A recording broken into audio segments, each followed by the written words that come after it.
दोस्त है।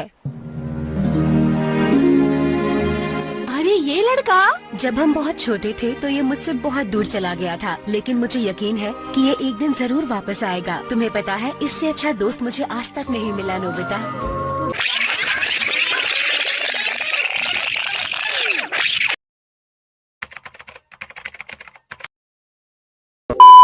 इस सीरीज़ को शुरू करने से पहले इस सीरीज़ के बारे में कुछ चीज़ें जान लेते हैं। जैसे कि हमने सुमेर स्ट्रगल में देखा था, मित्सु और सुमेरे की शादी हो जाती है उन 2 सालों के दौरान जिसमें मित्सु की डेथ होती है डिक्लेयर। लेकिन उन दोनों की शादी होती कैसे और उन 2 सालों के दौरान उन दोनों के साथ हुआ क्या, ये सारी चीज़ें हम इसी सीरीज़ में देखेंगे। तो चलो देखते हैं आखिर मित्सु और सुमेरे की शादी हुई कैसे। इस वक्त हम उस समय का सीन देखते हैं जहाँ पे बॉडमैन आके सुमेरे को बता चुके होते हैं सुमेरे परमैन मर चुका है, और तभी हम लोग देखे हुए होते हैं कि सुमेरे बीच पे जाती है और रोने लगी होती है, और इसके साथ पूरा जापान उनके साथ रो रहा होता है क्योंकि वो अपने परमैन को खो चुके होते हैं। इसी वक्त हम बर्ड प्लांट पे ही देखते हैं जहाँ पे चीफ मित्सु को पोस्टमार्टम के लिए भेज ही रहे होते हैं। तभी वो देखते हैं मित्सु के ऊपर एक लेयर बनी हुई है। जब वो चीफ उस लेयर को खोलते हैं कैसे न कैसे, तो उन्हें पता चलता है मित्सु जिंदा है। बस अपनी पावर की वजह से उसने अपने ऊपर एक लेयर बना लिया था, जिस वजह से उसकी हार्ट बीट किसी को भी नहीं सुनाई दे रही होती है। चीफ के साथ कुछ और लोग भी होते हैं जो ये सब देख लेते हैं और सब बहुत ही ज़्यादा खुश होते हैं कि मित्सु जिंदा है। तो डॉक्टर को बताते हैं कि मित्सु जिंदा है। इस वजह से डॉक्टर फटाक से मित्सु का ऑपरेशन करने लगता है, जिस वजह से उसकी बॉडी स्टेबल में आ जाती है और मित्सु ठीक हो जाता है। बस उसके दौरान मित्सु की याददाश्त चली जाती है कम्प्लीटली। वो भूल चुका होता है आखिर वो कौन होता है और क्या कर रहा होता है। तो यहाँ से सीन कट होता है और हम अर्थ की तरफ देखते हैं जहाँ पे सुमेरे अभी बहुत ही ज़्यादा सदमे में होती है। उसने अभी तक एक्सेप्ट भी नहीं किया होता है कि मित्सु मर चुका है और उसने ये दुनिया छोड़ दी है। यही दूसरी तरफ हम जब पायान, बूबी और मित्सु के रोबोट को देखते हैं, वो सब अभी खुद शॉक में होते हैं। उन्हें लग रहा होता है कि आखिर ये एक ही पल में ऐसा क्या हो गया और ये कौन सी न्यूज़ बर्डमैन ने सुना दी। सुमेरे जैसे न कैसे खुद को संभाल के अपने घर तक पहुंचती है। इस वक्त सुमेरे की हालत ऐसी होती है कि कोई बता भी नहीं सकता। ना सुमेरे कुछ बोल पा रही होती है और नहीं कुछ कह पा रही होती है। वो बस खाली रोई जा रही होती है और उसे अभी भी लग रहा होता है मित्सु कहीं ना कहीं जिंदा है। बर्डमैन जब सुमेरे के पास आते हैं और उसे कहते हैं, सुमेरे ये परमैन की आखिरी निशानी है, उसका परमैन सेट जो चीफ ने मुझे देने के लिए कहा तुम्हें। मैं परमैन को नहीं ला पाया, मुझे माफ़ करना। सुमेरे कहते हैं नहीं ला पाया मतलब क्या नहीं ला पाया? एक बार मुझे उसे दिखा तो देते, मैं कम से कम उसे एक बार देख तो लेती। बर्डमैन कहते हैं मुझे माफ़ करना, पर चीफ ने मुझे ऐसे ऑर्डर दिया। बर्डमैन सुमेरे को ये कहने के बाद और सुमेरे को परमैन सेट देने के बाद वहाँ से चले जाते हैं। उन्हें सुमेरे की हालत देखी नहीं जा रही होती है और बाकी सबका भी आना होता है उधर, क्योंकि वो भी बर्डमैन से कुछ सवाल करना चाहते थे, पर बर्डमैन किसी के भी सवालों का जवाब नहीं देते क्योंकि बर्डमैन की भी हालत उन जैसी ही होती है। बर्डमैन भी ये एक्सेप्ट नहीं कर पाए थे कि मित्सु मर चुका है और वो उन सबके बीच में नहीं रहा। बर्डमैन जब जा रहे होते तो वो कहते इस बार मैं आखिरी बार आया था पृथ्वी पे, अगली बार कभी नहीं आऊँगा, मुझे माफ़ करना। मुझे ये जगह पे दोबारा नहीं आना जहाँ पे मेरे सबसे फेवरेट स्टूडेंट की दर्दनाक और खुशी भरी यादें हैं जो मुझे हमेशा दर्द देती रहेगी। इसलिए मैं आखिरी बार आया हूँ। ये बात सिर्फ तुम लोग को बतानी ज़रूरी थी। मुझे माफ़ करना, मैं वापस से माफ़ी मांग रहा हूँ मेरे, चलता हूँ। और बर्डमैन वहाँ से चले जाते। जब हम बर्डमैन को जाते हुए देख रहे होते तो कोई भी उन्हें नहीं रोकता क्योंकि सब जान रहे होते बर्डमैन में भी बहुत ही ज़्यादा उदास है।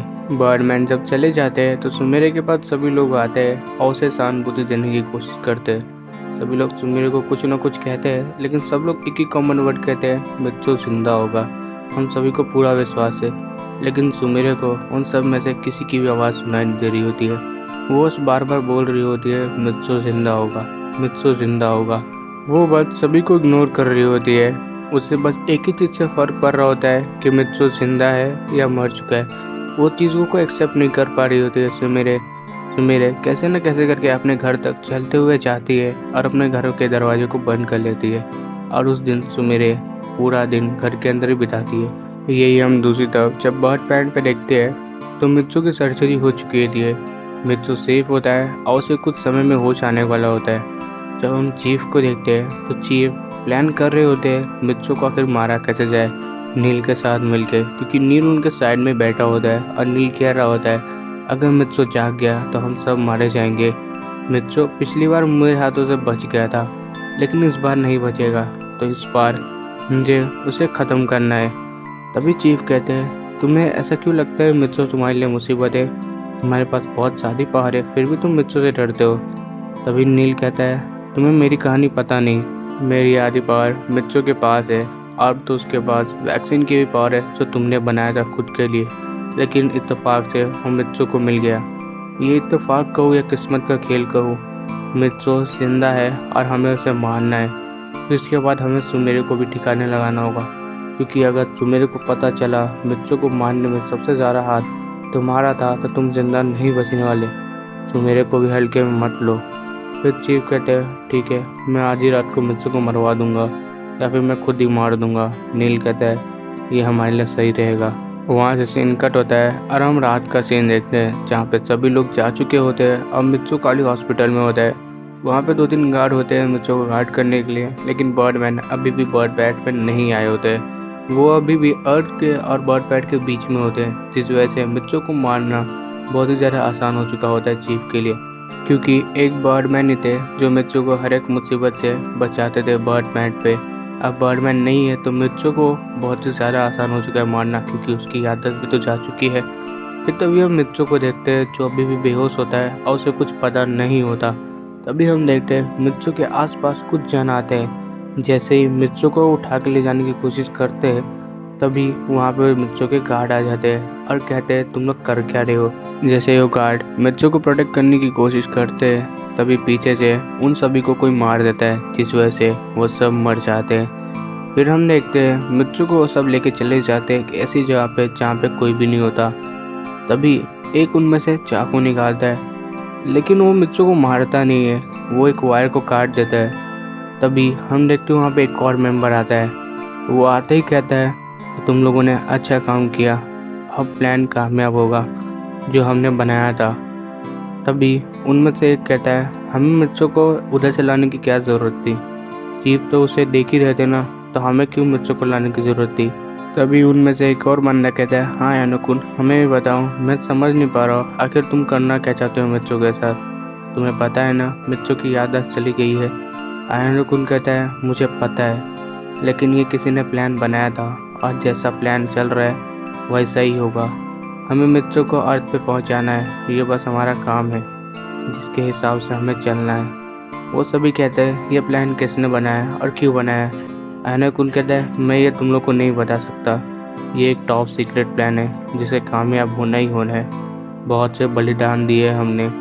फिर बाद में यानुकुन अब बाकी सब मित्सो को लेकर चले जाते हैं और अर्थ पे किसी सेफ जगह पे रख देते हैं। इस समय चीफ को भी नहीं पता है कि मित्सो बर्ड पैड से जा चुका है और उसे अर्थ पे रखा जा चुका है। यही हम दूसरी तरफ सुमेर को देखते हैं जो भी बहुत ही ज़्यादा उदास होती है, लेकिन जैसे ही मित्सो अर्थ पे आता है सुमेर को एक अलग वाली फीलिंग आती है। उसे ऐसा लगता है मित्सो उसके पास आ गया है और सुमेर ये एहसास को भूल ही नहीं पा रही होती है। वो अभी भी बहुत ही ज़्यादा खुश होती है, ना तो बहुत ही ज़्यादा उदास होती है, वो बस एक सिंपल मूड में होती है इस समय। तभी हम यानुकुन को देखते हैं जो उस मित्सो को सुमेर के घर के आसपास ही छोड़ता है, जैसा उसे मित्सो ने करने के लिए कहा था। सीज़न 2 में हमने देखा था जो कुछ भी हुआ और जो कुछ भी होने वाला है वो सब मित्सो का ही प्लान था। तो यानुकुन मित्सो के प्लान के अकॉर्डिंग मित्सो को उस जगह पे छोड़ के चला जाता है वहाँ से। तो रियल मैरिज सीरीज पार्ट 2 से शुरुआत होगी, जहाँ पे मित्सो सुमेर एक दूसरे से मिलेंगे अर्थ पे। मिलते ही सुमेर को कैसे पता चलता है कि मित्सो है वो, अब मित्सो को कैसे पता चलता है वो उसे पसंद करता है।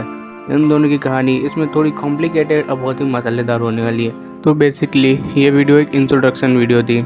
मैंने सोचा था इसे मैं बड़ा बनाऊंगा, बट एग्ज़ाम की वजह से मैं इसे छोटा ही बना पाया। एक्चुअली में इसके आगे भी कहानी थी और इसके आगे एक बेटर कहानी थी, लेकिन मैं उसे पार्ट 2 में कंसिडर कर दूंगा। मिलते हैं अगली स्टोरी में। Take care and bye bye. Channel पर नए चैनल को सब्सक्राइब करो, वीडियो को लाइक करना भूलना मत।